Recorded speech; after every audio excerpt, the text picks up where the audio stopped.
L'ombra de Fuster és allargada en el País Valencià i també és allargada ací a Sueca.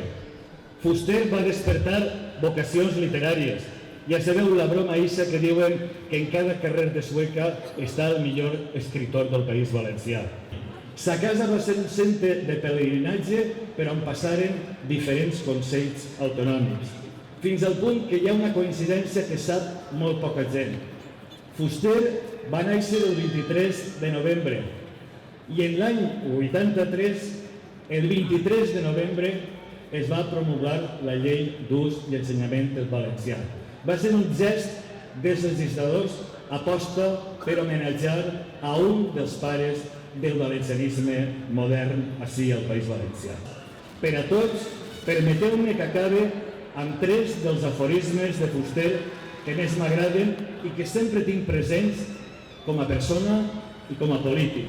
No tingueu més conviccions que les decididament imprescindibles. El segon i molt important, reivindiqueu sempre el dret a canviar d'opinió. És el primer que us negaran els vostres enemics.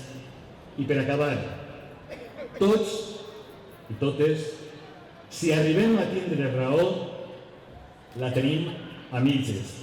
Moltes gràcies, visca Joan Fuster, visca Sueca i visca el País Valencià.